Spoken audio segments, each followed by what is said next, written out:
somewhat got that feel, And I would say. I hate The Ways. The Ways is by far the worst song on that, I think. Oh, hey. And this time we're public. What's up, guys? This was a huge bummer because we had grade A banter about top-notch banter 15 seconds ago. We can recreate it. Ruined it because... No. I don't know, we can't, Gotta live in the moment. I have a click remote. We go... Did you see that? Yeah, have you seen any movie where they go and try and redo it, like a different time, it doesn't work out the same way? Yeah, you don't end up with the girl. God, I would never want to be in one of those movies. That would be the worst. Dude, because you'd always want it to be better.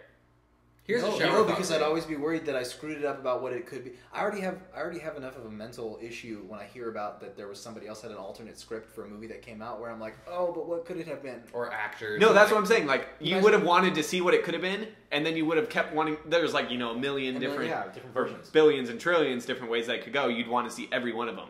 You would never get past that moment. Yeah. Consider this shower thought. You've seen A Christmas Carol? The Jim Carrey one, of course. Yeah, there you go. Or the Even Stevens recreation episode. Yes. For Thanksgiving. So you know the episode, or of the Even Stevens, or like, you know the concept of here's what your life would be like without that one person. Right. What if we're living in that timeline right now? Like, what if we're living in the darkest timeline? What would the Riffsters podcast be like without Dana? Well, we're going to find out tonight. Georgina just joined and said, hi, and where's Dana? All in one line. So clearly she doesn't come for us. No, that's fair. That's fair. Yeah, we're playing man down. Well, like half our audience comes from Dana's streams that she does. So Dana... I'll be Dana. I don't know. What's our thing this time? Last time she was on a pirate ship. She got voted off the island. Mm-hmm. Honestly, she just got ejected. She's in the penalty box right now. About 30-minute penalty. She was going to Afghanistan to do a weapons presentation and was purposefully captured by her boss, though she didn't know it at the time, who was trying to frame her to take over her company. And so she's stuck in a cave in some province in Afghanistan, currently building a suit out of old weapons parts. Wow, they should make a movie about that. Dang, sounds like a pretty good movie. You could launch like an entire cinematic universe off a movie like that. You probably could. Shoot. And honestly, there's probably a good opportunity to put Samuel L. Jackson in there in a cameo capacity.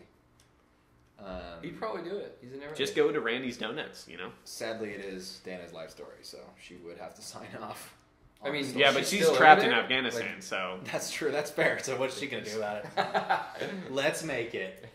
It's happening. We log on to Dana Lennox early. Look at me. I am the captain now. I am the Dana now. I am the Dana now.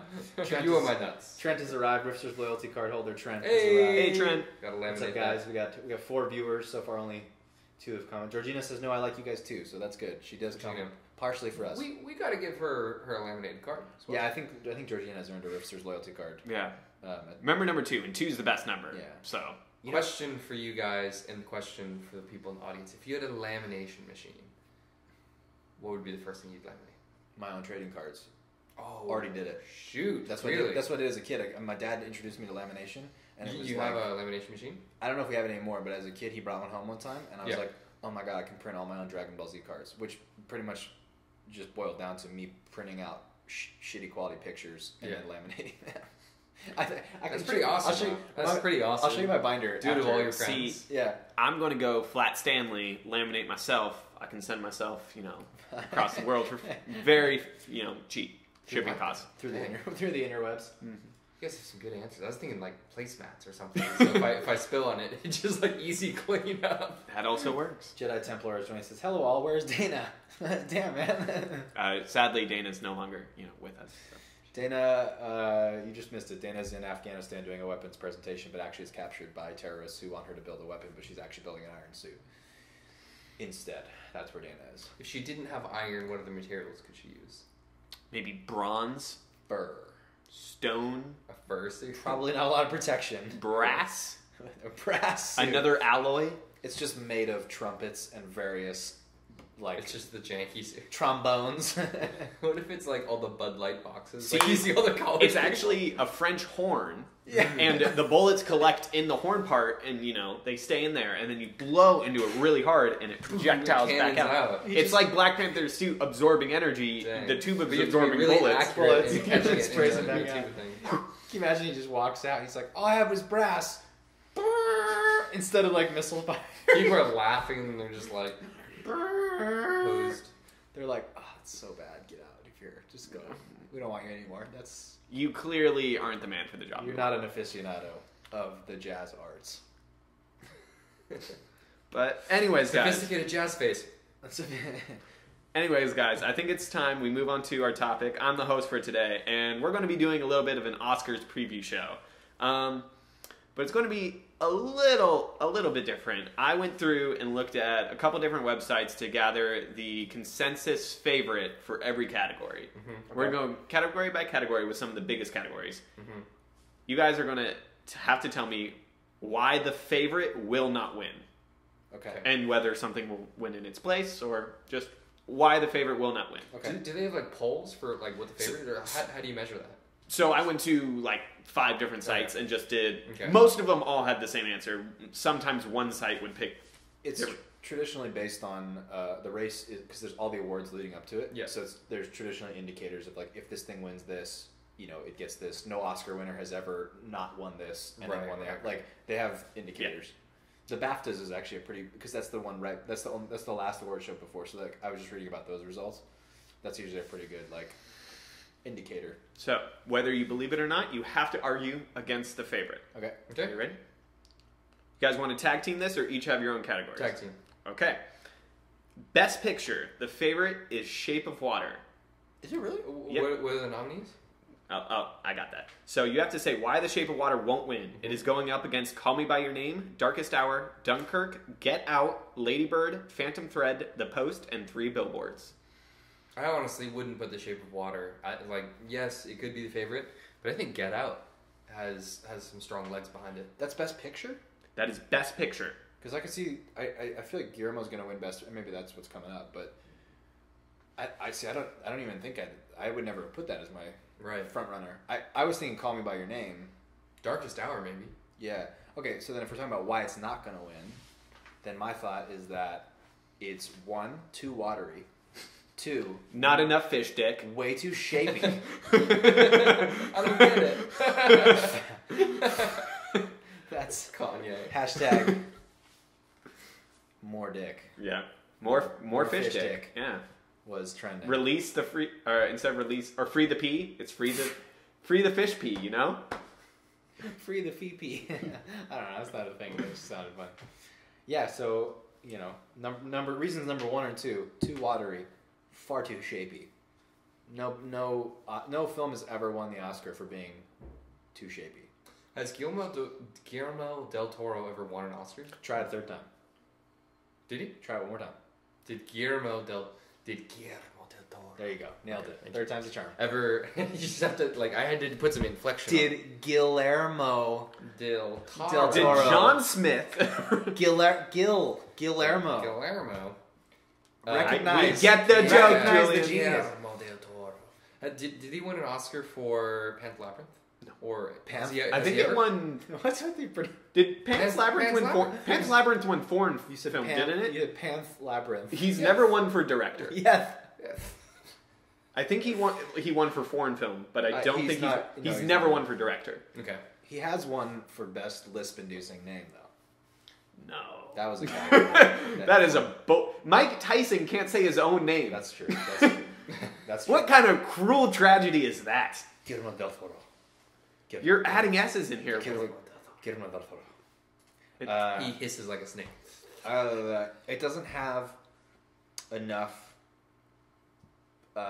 weight, power or weight behind it in the political sense.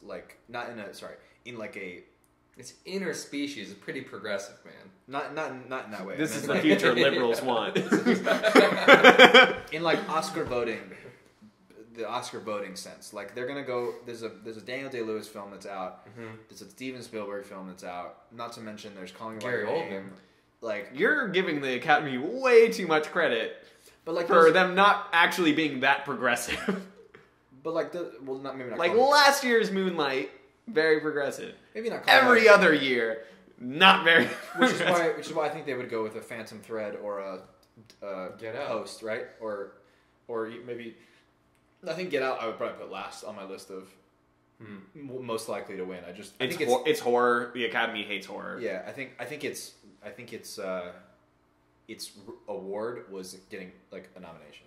So it has other nominations as well. So we'll get there eventually. But so you would say Call Me by Your Name or Phantom Thread or Post would probably be.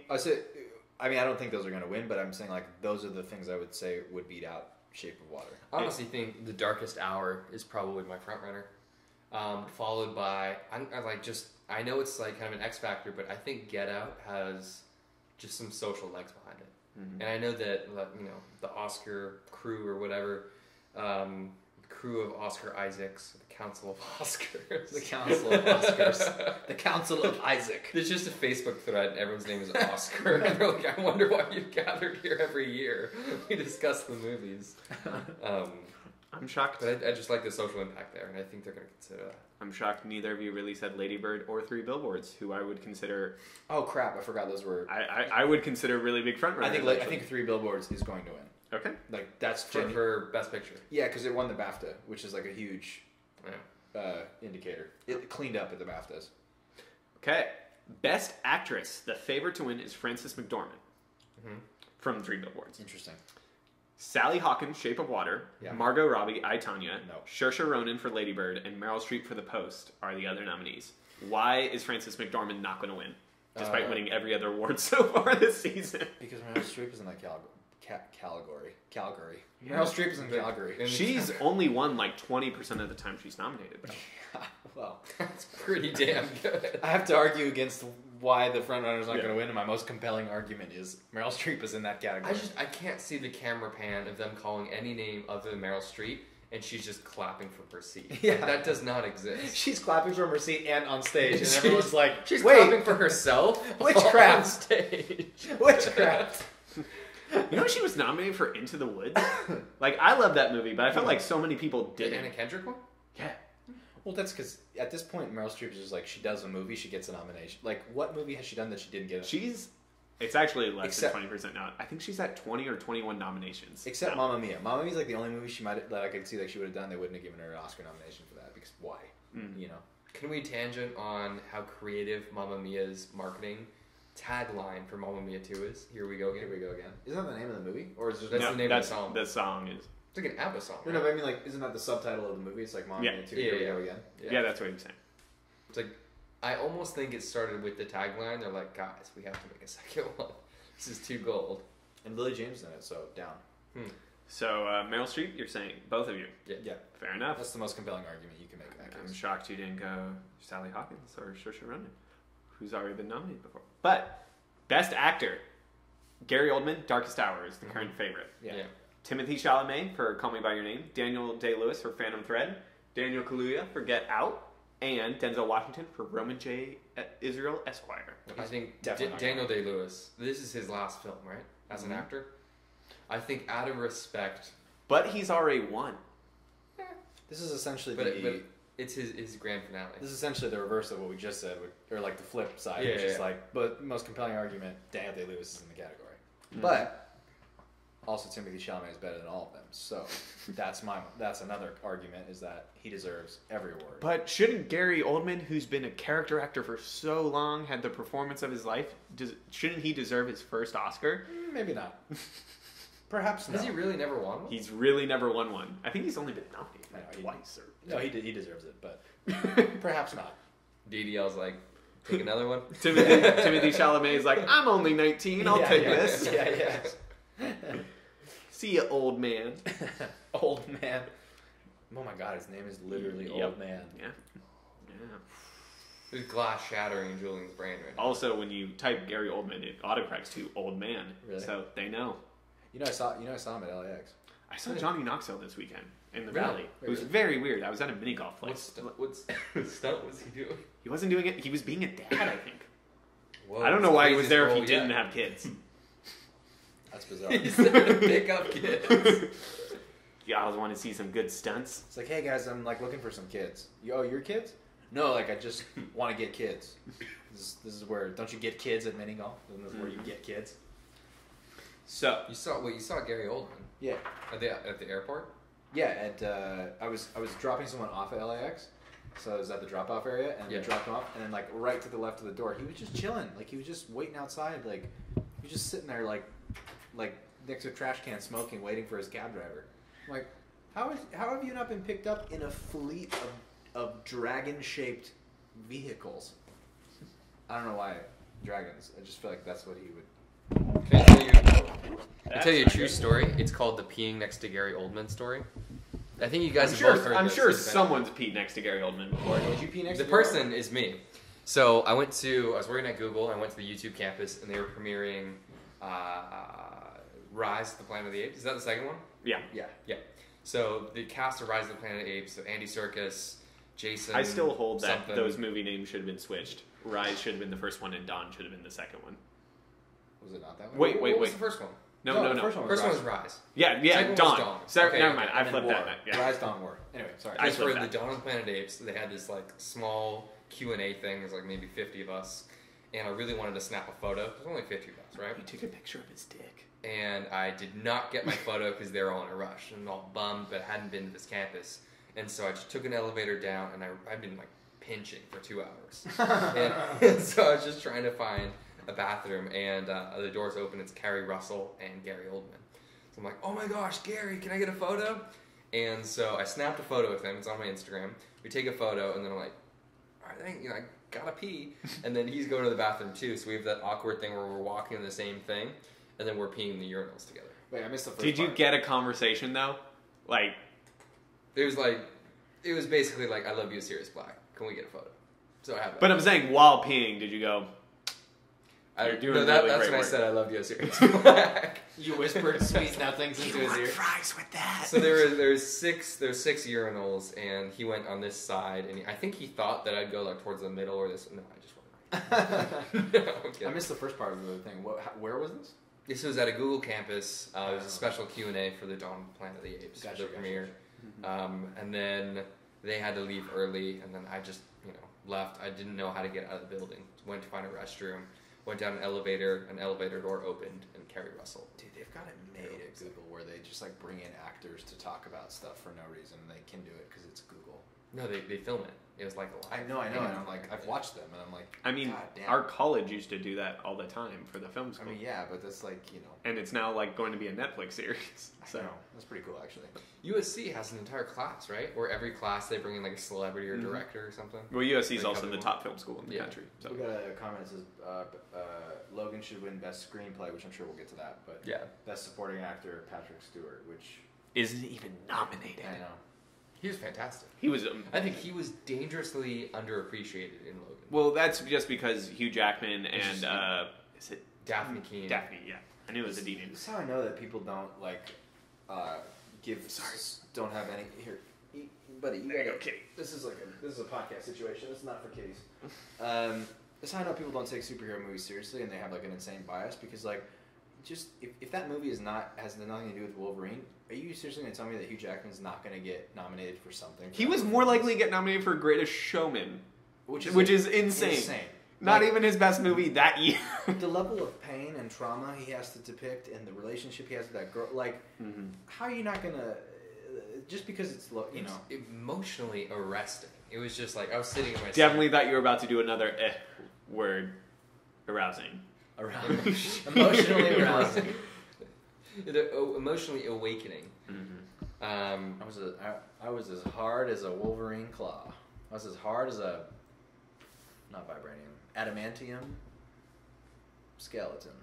I mean, everything about that movie, though. I mean, it was a farewell to Patrick Stewart, it's a farewell to Hugh Jackman, it's a farewell to that Wolverine character in the Fox cinematic universe as we know it, as well as it had a beautifully cut trailer. Do you remember the Johnny Cash? Amazing. One of the best trailers of last year. Yeah. It rated R superhero film that proved that it works. It was the entire thing about it. It's just.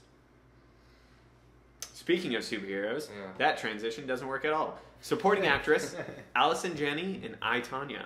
Oh, that's what she is going against Mary J. Blige for Mudbound, Leslie Manville for Phantom Thread, Laurie Metcalf for Lady Bird, and Octavia Spencer for Shape of Water. Did Octavia Spencer win a supporting actress before? Yes, she won for The Help. Yeah. Is she nominated again? Oh my god! I told you guys the story about my thing with Octavia Spencer, right? How she started on Wizards of Waverly Place. Yes. That she had her start there. So I mean, not her start, but I literally had this thought. Like I wish someone had commemorated this somewhere as an eternal monument to my dramatic misjudgment. irony. Yeah, my sister and I watched Disney Channel a ton, so we watched Wizards of Waverly Place, and she was on there, and for some reason of all the various actors. She was like the evil. She was a short-term character. Yeah, it was like an evil. They went to a wizard high school, and she was the evil principal. Dang, she was so bad. Like so evil, I guess she was extra. I wouldn't say she was bad. Her character was just over the top. Okay, she was basically like Jeremy Irons in that D&D movie, like that. Like it was like that. They'll reign with blah. Like it was like that level of extra. Yeah. But I for some reason, of all the stuff that you watch, all these crap films that you watch, all these straight to TV things, all these actors who will never go anywhere. For some reason, I honed in on her in that moment to have the thought in my brain where I was like, man, I feel so bad for someone like Octavia Spencer. Her career's never going to amount to anything. I literally had that set. That 14-year-old Julian was like, I know this chick. I know. He's just like Oscar. I probably even said that to my sister. Was like, yeah, she's like, I feel so bad for these people. They're not going anywhere. Then we fast forward, and she wins the Oscar for The Help, and I'm just sitting there going I wish anyone could have been in my mind to fathom the insanity of watching her accept an Oscar, and now she's nominated again. Did she do anything bigger, or was that kind of her? Is that where people know her? Or The Help was a breakout thing, but she had done movies before. Yeah. But The Help was definitely her trajectory up. It's just, and she's gotten a lot of stuff since too. I think it just further proves to me that a lot of an actor's performance has to do with the material, the script. With the exception of the obvious greats that can pretty much do anything and be good in it, your DiCaprio's or your. At this point, Tom Cruise can do anything convincingly, whether you like him or not. No, he can do an action movie convincingly. I agree with Jack. Okay, then Brad Pitt. Gary Oldman. Gary Oldman. Brad Pitt's pretty much good in everything. Yeah. George Clooney can give him food. George Clooney can slip into anything. With the exception of those guys, I think so much of it has to do with material. Because if you put a great actor in a role that's kind of weird and cheesy, well, it's also if they phone it in, right? If you're I'm just doing it for the paycheck. Yeah, true. I don't really care. And you can really tell. It's very transparent. Are you guys saying that she would beat Allison Janney? Oh shit, I forgot what the whole concept was. Mary J. Blige, Leslie Manfield, Laurie Metcalf, Octavia Spencer are the other nominees. I'm going to write off Mary J. Blige. Just out of the gate. Yeah. Oh, I thought you said right off. That's my pick, not right off. Off to the sunset. Let's climb on these Follow-up question. Why are you a racist? He liked Octavia Spencer. You can't ask that question. Yeah. Follow-up question. To the follow-up question. I just can't fathom someone being good at two things. Why are you obligist? Nice. Please oblige us with an answer. Oh shit, that was better. Well, my parents don't like her either, so it's a family affair. Oh my god! Oh no! Oh no! Oh, I almost need to leave. That was very good. Thank you. I don't get it. Family Affair is one of her biggest songs ever. Yeah. Nice. Last horse crosses the finish. Lost on me completely. You're operating at this level. Oh shoot! I'm living in 3018. Is that another one of her songs? No. Yeah, it's just 1,000 years from now. Yeah. I am saying she's not going to win because I think Laurie Metcalf should win because I saw Lady Bird. I agree. But, look, Allison Janney's she's exceptional. Well, I guess... She's another person that's been doing... we have a mutual friend, Nina, who, acted in a play with Laurie Metcalf. What? Yeah, just a small... That's pretty cool. Yeah, but, she's just been, one of those people that's kind of been, bouncing around. Yeah. And I'm like, yes, Lord. She was very real in that movie. I mean, part of it's the writing, too, but, she just felt like a real person. Mm-hmm. What do you think are key tips of snapping you into character? Do you think it's a script that you resonate with, that you can just relate to that emotion, or do you think it's method acting, or how do people have these gripping performances on screen? Lots of cocaine. Yeah. So much cocaine. Also shrooms. That's how you pretend to be a person. Okay. In the right quantity. Uppers and downers. Use the cocaine to cut the shrooms. Whoa. Yeah, it's like vanilla with a chocolate. Dang. With a chocolate cake. I'm doing it wrong. Interesting question that bizarrely I'm pretty well equipped to answer. because I watch so many actor roundtable, and like actor on act for action. Yeah, for someone who never wants to be an actor, truly, I watch a bizarrely large amount of stuff about actors talking about their craft. I don't know why. So everyone obviously says something different, but I'll give you a couple that I thought were interesting that I heard. One was in the TV actors, dramatic actors roundtable done by Hollywood Reporter, and one guy basically said, even if in your head it's a lie, your body can't tell it's fake. So you have to do what you got to do to give the signals to your body. And they were talking about how, when they've done a really intense scene that really, then when they call cut, you're like, okay, I'm gonna go grab a cup of coffee, and their hand is shaking because to your body it's the same thing. It's just your head. So it's like, I thought that was intriguing that like if you can do the things to set yourself up here. Yeah, that's interesting. It felt like when you first said like recognizing it's a lie in your head, because I feel like that would almost cause your body to not. I feel like you'd almost need to trick your mind that it's not a lie. I don't know. It's almost like reverse method acting. That's part of what it is, but I don't know how they do that separation, because that's just like a person-to-person thing. But I thought the thought was interesting of like your body can't tell that it's fake. I was like, yeah, that's cool, because if you can just get your body there, if you can get your physicality there, you'll probably be there. So like that was one of the interesting things. And then the other one was, I think or another one that I heard was like know the material. Like you gotta just know the material, but then also like say it how a human being would say it. Like that was like a big thing, which I don't know why I'm noticing that a lot when I watch stuff now. It's like I notice whether or not this sounds like people I know would say that. It comes a lot from like melodramatic was a big thing way back in the like 30s, 40s, 50s, 60s. Yeah. Like it was huge, and it's so hard to like break out of that cycle because it's the classic acting style that I feel like we've mostly gone away from. But that was the way to act, and everyone spoke in that like mid-Atlantic accent that was somehow a mix of British and English. So it was very like I don't think I think from the audience, it feels like that's stage performers, like performing in front of a camera, so I can see where that's kind of makes that transition. But shows like, what was Masters of None? It felt like I was a fly on the wall in someone's life. It just felt so no way! I mean, compared to even like his performance in Parks and Rec. I was listening to a podcast with Domhnall Gleeson, and he said, whatever the character, he has to convince himself that they are right in the world. Is this for Peter Rabbit? No. This is for like General Hux or something. Okay. He said like Hux is the right person in the world. His viewpoint is right. He has to root for Hux. So he sees the heroes and he's like, those are the villains. So he reverses everything, the entire universe. It's really interesting. What was I going to say? Also, one thing that bothers me that I don't know why Hollywood hasn't figured out yet is whenever there is coffee cups or any cups with lids, they're always empty when the actors play. So like it always brings me like breaks the veil of disbelief when they grab their cups. It's just so light and they're walking with them like this. I'm like, that's not how you treat coffee cups. Just put some water in there. Like you treat it differently. Just like there's some weight to it. That reminded me of. Do you want to know what like one of those things that I thought of? It's like a little thing. When anyone brushes their teeth in a movie or a TV show, they put toothpaste on, they do this for a couple seconds, they spit once, and then walk away. I'm like, bruh, you have to you got toothpaste in your mouth 7 times. Like I'm there for like 30 seconds, washing in and out, spitting. Also, when I'm brushing and having a conversation, I'm spilling shit out of my mouth, like. They usually and when they're brushing, they brush just the sides. Like they do this scrub. Yeah. Supposed to be or they do the big. Oh yeah, like the cartoon. Like nobody does this.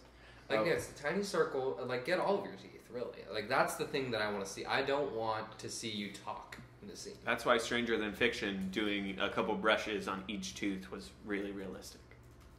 What I was gonna say is that's why I really enjoyed Lady Bird, because it felt like real people talking. Like this was the thing that I noticed too, that I actually watched a video that was like broke this down in like a other movie that I'd never noticed before, but it was like real conversations. People like talk over each other. They'll sometimes cut each other off. Like there will be like someone will say something while someone else is saying something, and then that person will like finish their thought and then come back to the thing that the person said. And that happens a lot in Lady Bird. Like it's like real. So obviously I'm not like an esteemed actor or anything like that, but I can't draw and I can't play an instrument, so I had to do theater class in high school to get like my arts credit. And our teacher would have us do showcases a lot, and we had to do one scene, mother-son fighting in the glass menagerie, and she basically said, my teacher was like, don't wait for the other person to finish their lines. Just go. Yeah. And so it's me and my partner just yelling over the top of each other for basically the entire scene. Did it feel like you were reciting your lines, or did it feel like you were just conversationally speaking over each other? So initially it was, remembering lines because we're just students, like just kind of doing this. Yeah. But by the end of it, it was just yelling, like being angry and genuinely. But yeah. I have such a respect for improvisation, especially like Will Ferrell, and just like in humor, that he knows the concept that needs to be conveyed in the scene, but he doesn't necessarily recite the exact lines to get there. I'm sure there's jokes, but he can just take many different paths. Yeah. I did just a little bit of acting, and every time there's even the smallest camera, my behavior would change because it felt like I had to give a speech, like I had to recite the line. Well, for mine it was for a grade, so I had to recite it. so I had to recite it. Yeah. Even this though, like as soon as we changed our thing and stopped looking at the camera, like we talk so much more normally. We're like the best podcast ever now. Hey guys, we're in the show. Like it's totally. You're different. Super cash right now too. I know, even your foot position. My whole demeanor is different. I might even buy I was about to say a yak. I don't know why. That's the height of casual. No. Why did you say yacht? No. Oh, Nickelodeon's hammock. Yak. Hammock. Nickelodeon's like the splat. Yeah. I want to say hammock. Oh, I know why. Hammock. I for some reason banana hammock. Was also thinking yawn. Yak. Yawn, relaxed, yawn. Hammock became yarmulke in my head, which I knew wasn't correct, so I went to yak. And then couldn't think of. Bless her soul. Couldn't think of hammock. So that was an interesting thought web that I just got tangled in. Briefly. You said yarmulke. I went to harmonica, and then I went to the people that could play multiple instruments. And they have that little necklace thing with the harmonica there. Yeah. And they're playing they're playing the cymbals or the accordion, the harmonica, and they usually have some finger cymbals or hi-hats that are kind of bouncing around. And it's just like, the fact that they can multitask that well is incredible. How has no one ever jerry-rigged one of those to be a beer shotgunning mechanism? Doesn't that seem perfect? Like just but part of it is have it around your neck and just be like, hi, part of Amazon, it's doing I need it yourself. 600 of these harmonica holders. Don't ask why. Yeah. All right, gentlemen. I don't even know if you can order them in that big of a quantity. Whoever's selling the harmonica holders would look at that order and they'd be like, honey, we got the next 3 years covered. We got the jackpot. This reminds me of the harmonica orchestra. This totally reminded me of a thing I thought of the other day that I thought was funny for a podcast, like riffing topic, was I was watching like I think it was like one of the CW shows, that are superhero shows, and they have in their like, hideout or headquarters or whatever, they have all the super suits displayed on these like really elegant, sleek silver mannequins. And I kind of like, I'm just really interested in the stuff that happens between the stuff that you see on screen. So like when they were putting that together, someone had to like call and be like, hey, listen, I need 5 mannequins. The silver ones though, they need to be like really sleek. The ones that don't have genitalia and the body parts are all separate but somehow connected. With pieces that look invisible, so it looks really cool, so that they're not regular mannequins. Definitely not for vigilante purposes. Right. These are not. I'm not. Here are different measurements. Yeah. Like, just also this one needs to be able to display a mask for birthdays. Also, how do they like? I'm assuming they washed the costumes before they put them. Is it like, did they do it themselves? Is it dry cleaning? Does the dry cleaner know? You have a butler. Yeah, that's true. That's true. Even Alfred. Okay, gentlemen. Supporting actor. Sam Rockwell for 3 Billboards. He's up against William Dafoe, Florida Project, Woody Harrelson, 3 Billboards, Richard Jenkins, Shape of Water, and Christopher Plummer, All the Money in the World. Well, Christopher Plummer, I guess it's just because he replaced Kevin Spacey. Boy, 3 Billboards is making a big splash. Yeah, it cleaned up pretty much everything. Like, I don't see Sam Rockwell not winning, which is great because I love Sam Rockwell. Was he the front runner? Yeah. Who were the... William Dafoe, Florida Project. Woody Harrelson, 3 Billboards. Richard Jenkins, Shape of Water, and Christopher Plummer, All the Money in the World. I think most likely to beat him out would be Willem Dafoe. I think he gives a pretty, from what I've seen of that movie, a pretty like grounded, emotional performance. I was gonna say he's Jenkins. William Dufresne. William Dufresne. Willem Dafoe. Willem Dafoe. I read an article. I don't remember the answer to the article, but I clicked on the headline, so I did my part. It said, "Here's why Willem Dafoe's name is Willem instead of William." Oh, it bothers me so much. Yeah. Oh wait, it's you don't know the answer? Willem. Yeah. Yeah, like I read the article. I'm like, oh, well, that, and because that was like that's maybe name. a month ago, but I forgot the answer. That was just like a knife that was in my heart that I forgot was that there. Was on Yahoo homepage, and I clicked it. So it's either his parents are idiots and just wanted to name him that way, or it's his stage name and there was too many Williams, so he just went Willem. I think it was a mistake, and they just kind of kept it in Hollywood, and then it just kind of became this like Ashton Kutcher name. I mean, we know someone whose real name, not even stage name, is Phoebe. It's literally misspelled, and they just didn't change it. Jack's coworker, her name's Phoebe, and which is usually spelled backwards. So it's usually spelled Phoebe, and it's Pheobe, because there was just a mistake. Whoever was typing the birth certificate did a mistake, and her parents just rolled with it. Phoebe. Phoebe. To be fair, though, like names can be pronounced however you want them to be. Oh yeah. Like, because they're not, even though there are like, Derek's spelled no twice. Julian, like that's an established name, but your parents could have just been like, nope. Can you use some G's in here, some Z's, some silent T's? Not even spelling though, just could've like pronounced even different. Could have pulled one of those Dwayne Wades and just named him Dwayne and insisted that it's pronounced Dwayne. You're allowed to do that. Pretty convinced that was a mistake. Hard convinced that was a mistake, and they were just like, well, Dwayne brothers. Dwayne brother. Wait, what? The Wayne's brothers. Dwayne brothers. Oh. Here all week. Let me hit you with this one. Yeah. At Universal yesterday, they had one of those displays where they had little keychains with everyone's name on it. Mm-hmm. They had a Michaela, only one Michaela, spelled Makayla. Have you ever seen someone's name? Isn't that spelled like Michaela Maroney? Isn't that how that's spelled? Is it? I think so. Because Michaela is normal. Or Mikayla. No, that's weird. No, Michael A is how you spell Michaela. I've never. I think I have a Facebook friend that's like Michaela. Like yeah, Michael A is Michaela. Michael A. But like this one, I've never. Yeah. Michaela. But yeah, I think Michaela Maroney is. No, hers is Mckayla. Oh wow, she's wrong. I don't trust that. But I've just never seen M.A. Mm-hmm. Mac Kaylee. Oh, so my little sister's name's McKenna, M-C-K. Whenever there's an M-A, Mac Kenna, it's so... McKenna. Okay, so I thought we were actually going to be able to get through a lot of these a lot faster, so Let's just do speed round. Yeah. First Okay, thing that comes to your director, head. Guillermo del Toro's frontrunner. Christopher Nolan, Jordan Peele, Greta Gerwig, PTA. Greta Gerwig. Peele. Peele, okay. You gonna go Peele? Oh yeah. Or wait, are we saying who we think is going to win now, or just why like Guillermo del Toro won't win? Nobody can pronounce his name, and they don't want to deal with it. Next one. Okay. Original screenplay. Get Out is the front runner up against Big Sick, Lady Bird, Shape of Water, Billboards. 3 billboards. Shape of Water. Wait, which one was the front Get runner? Out. This is a lot harder for my brain to compute. It's interesting that Big Sick is not adapted screenplay because it was their lives. Yeah, but it's not written anywhere.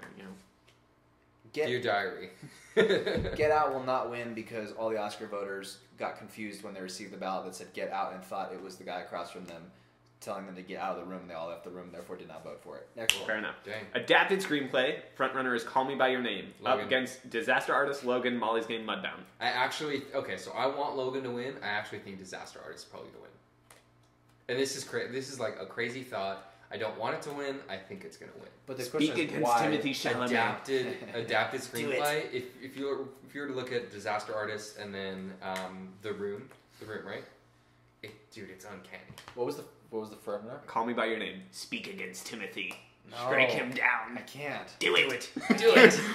It's against my religion of Chalametism. Gotta do it. Can't do it. I have to go to church tomorrow, to the Church of Timothy.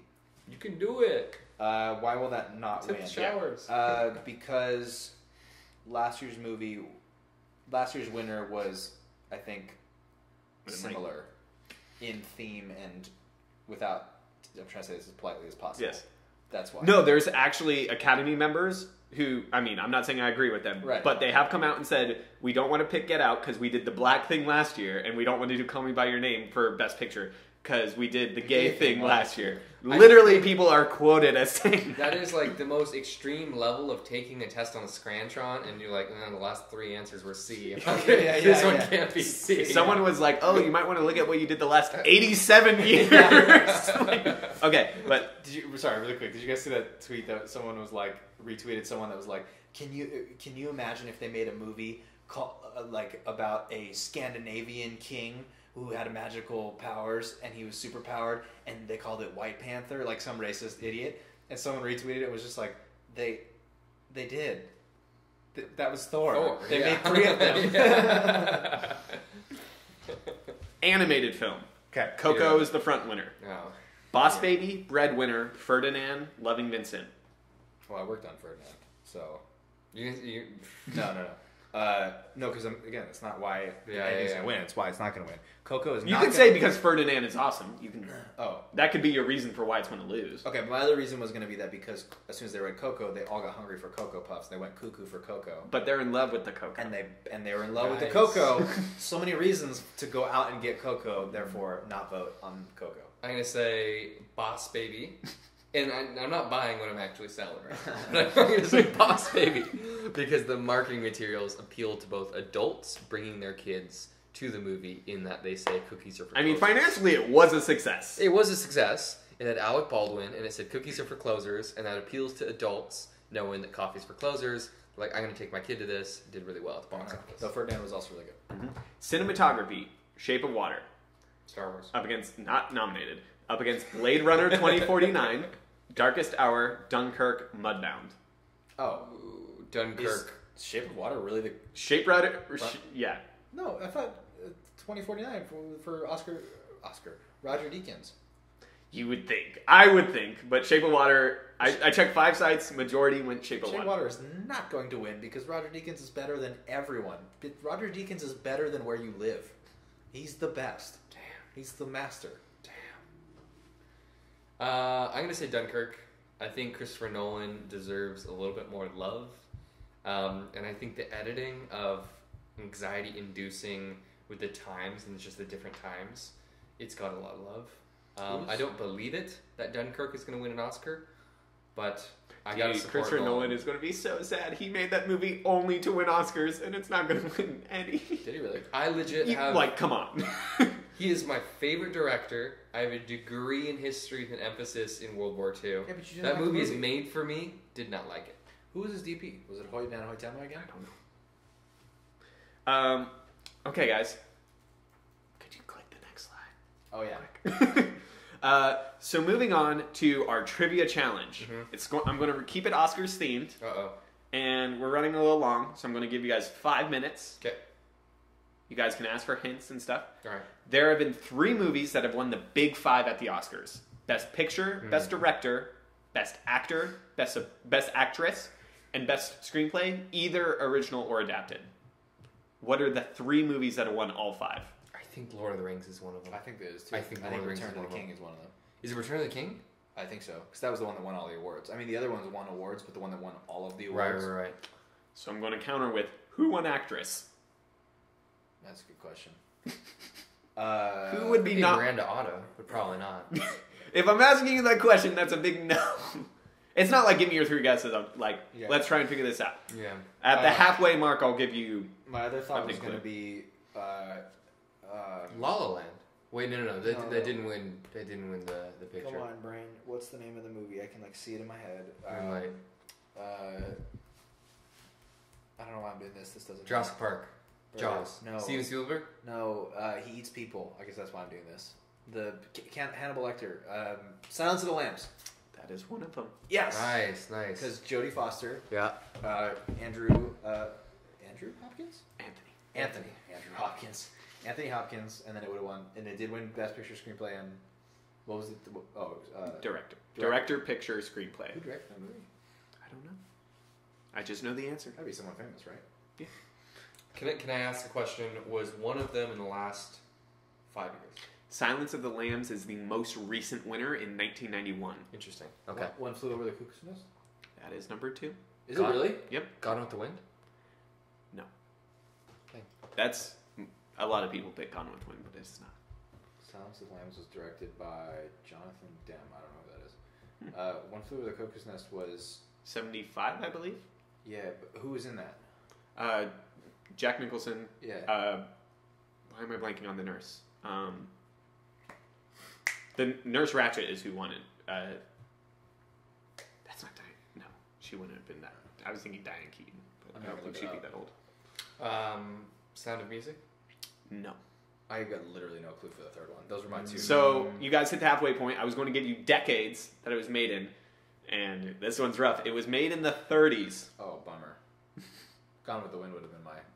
Wizard of Oz? Casablanca? Yeah, that was... Wasn't that the 40s? That was later.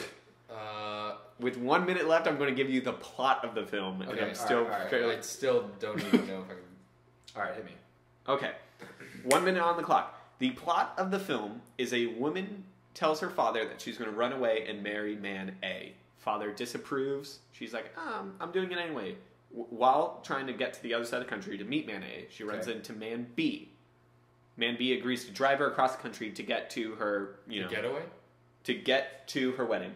Right. 2 weddings and a funeral. No. No. But she falls in love with man B along the way to elope with man A. It's not The Getaway? It is not The Getaway. I have 0. Oh, Weekend at Bernie? No, that's a later plot. I don't know. I have no clue. I'm out. I tap out. Yeah, I tap out. It Happened One Night, 1935. I would not have gotten that. Is there anyone in that I would know? Like Clark Gable. Okay, I know that name. I mean, I don't know him. Who is actress? I looked this up like literally earlier. It Happened One Night has a 98 on Rotten Tomatoes. Claudette Colbert. Paddington or Colbert. 2 is still Hondo. Is it really? Yeah. Paddington 2 is the highest rated movie of all time on Rotten Tomatoes. Is it really? Mm-hmm. It just means most. So other movies have 100, but it has the most reviews and stayed at 100. Although I think it's not actually doing well if you look at audience score. Didn't Get Out also have Yo, that? I think Paddington 2 has a budget of $45 million, and I think it's at $250 million box office. That's it, actually? I would have expected higher. Did you see Black Panther's weekend return? Dude. No, how was Weekend 2? Second weekend, I think, is the best second weekend, ever. Really? Like 101 or 110 or something like that. 110 million, yeah. It's... Wow. Yeah, it's 3... It might have been more, actually. Because I thought it was closer to 400 for domestic and 300 for international. But I could be wrong and flip those numbers. So to put it in perspective, Captain America Civil War, in its entire run at the domestic box office, made $400 million-ish dollars. Domestic. Black Panther, in its second weekend, has already made $400 million domestic. That's insanity. Yeah. The third Captain America movie. To be fair, I've seen it twice. An Avengers movie. You've seen Black Panther twice? Mm-hmm. Oh, damn. I want to see it. Have you seen it twice? Yeah, I want to see it again. Yeah, I gotta admit, I'm less impressed with Chadwick Boseman's acting the second time I saw it. Really? I feel like he does very good at being upset and being angry, and every other emotion, I'm kind of like... Let me throw... But those are, important parts of the film, so... Let me throw, just speaking of box office numbers, let me throw a bigger question. So, the way at which we consume content is changing. I think people are more apt for... obviously, the release cycle of a movie to home release, pushing up home releases a lot quicker than they used to. And they're having exclusives where, you can buy it on iTunes before you can rent it on iTunes, before you can get it on DVD. I think users are going to be more apt to stay in their homes rather than going to the movies. But going to the movies, box office sales, is what pays for the movie. How are they going to bridge that revenue gap and pay for these big budget movies in the future? Well, I just don't see people, it costs $16 to see a movie now. If you don't have Movie Pass, you can't really afford to see it everything. But that's how they get their money.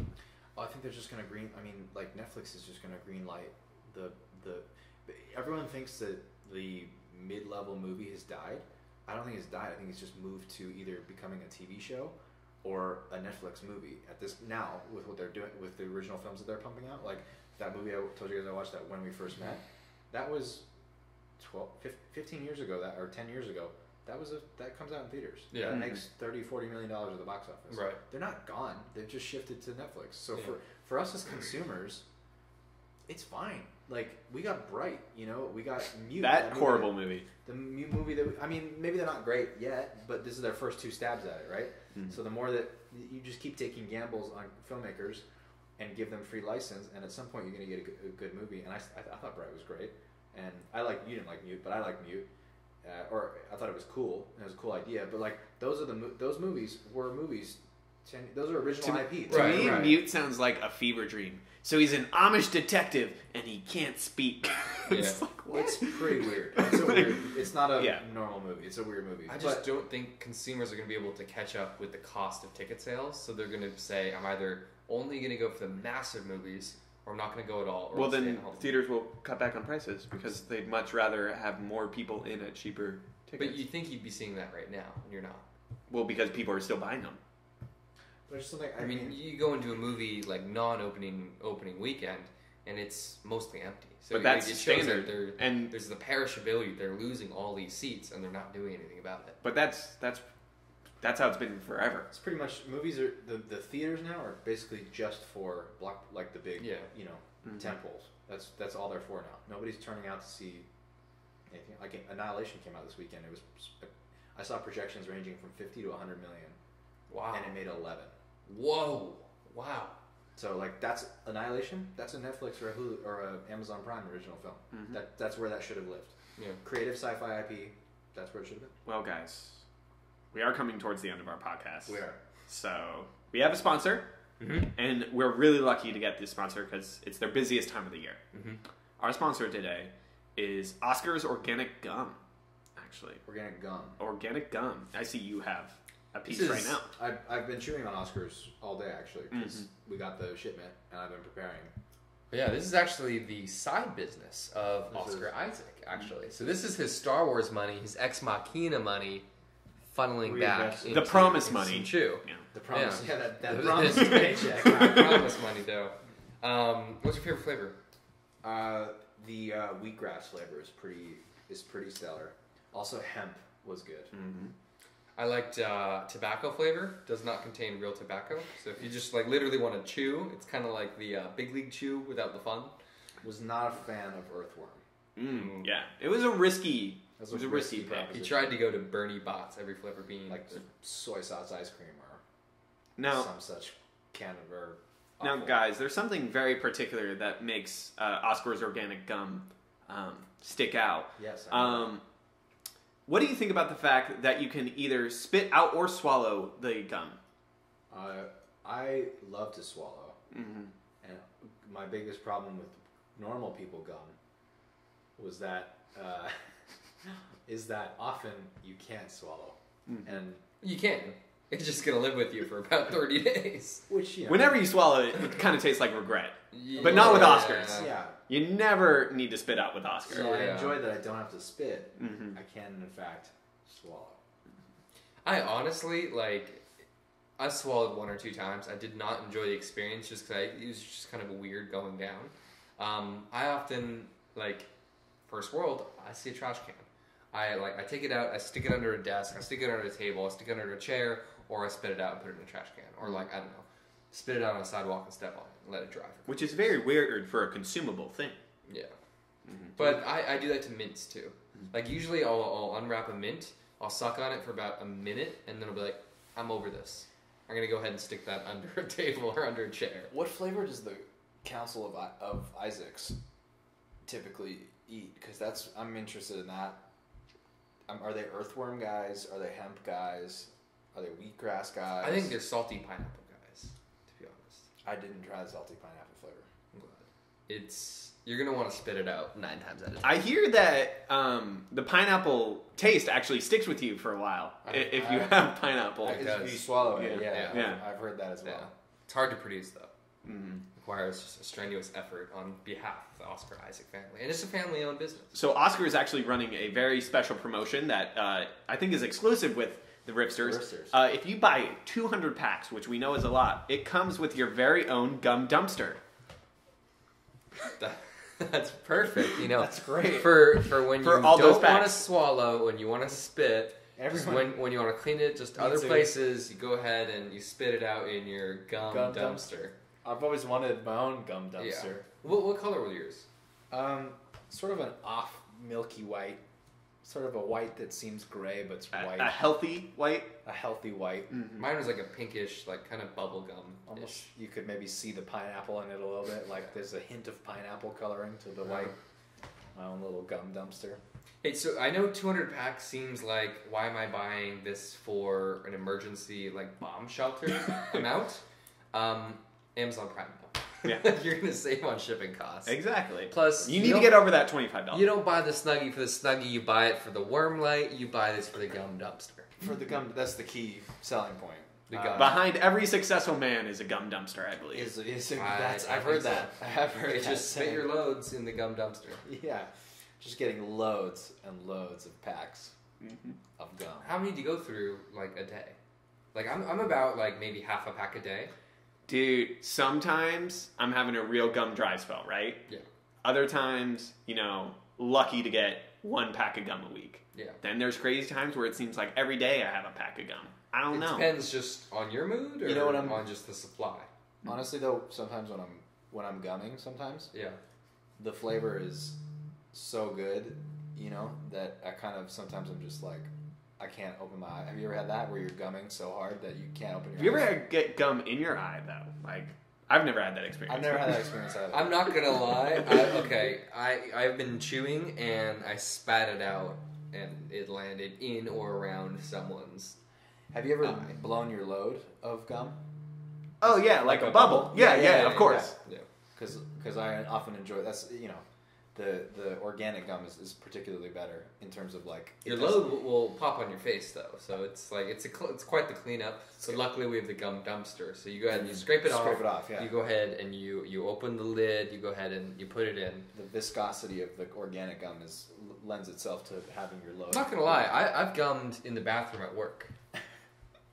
You've gummed in the bathroom at work during work hours. My pay level increased. My net worth increased while I was in there. I'm not for about 6 or 7 minutes. Honestly, not courageous enough to gum at work. Yeah, it's crazy. Have you ever gummed your pants? Have you ever gummed on your pants? I've never gummed on my pants. Have you gummed in your pants? But like gummed while you were wearing pants? Typically, I mean, sometimes I chew when I'm sleeping. Yeah. Damn. Yeah. Not in a while though. Yeah. I usually not since I was a kid. When I'm gumming. Trent was asking, "What's their company slogan?" Hold on. Blow your bubble, blow your load. It's Oscar Isaac's. It's got to be blow your load. Or hold on, it's gumming. I'm gumming. Oscar's organic gum. Oscar's organic gum. Chew on that. That's it. There you go. That's it. Call it a night. I think it's about it. I think I think we blew our load. Yeah. I think all that's left is 3, 2, 1. Blow it harder than you've ever blown it before. So hard that it gums in your pants. That was a really long one. 3, 2, 1. Donald Duck it when you're gumming. 3, 2, 1. Gum at me, Oscar. Ooh. Nice. Oh, how is it? Okay, just kidding. Their slogan is "Gum at me." That's better. Gum at me. We'll see you guys next week, same time. Yep. I say that every time. We start at different times every time. Yep. So we're not good at that. It's like around the same. Around this time. Just like 7 to 8 will be start time. Next week, you start chewing, like start gumming, like you'll be a couple pieces deep. Next week will be a special episode. It's going to be the first annual Riffies. Mm-hmm. And in honor of the Oscars, we'll be doing a Riffies podcast where we award our own special categories to films this year. And Dana will be back. I'll be gone. If we can rescue her, I'm not going to lie, I'm pretty nervous for her. Yeah, we will have to be taking a trip to that cave in Afghanistan that I haven't located. I'm not going to go, but I'm going to set my thoughts and prayers on Facebook. I think I'm just going to spend the thoughts and prayers. I hope she gets It's like a political turn. And on that note,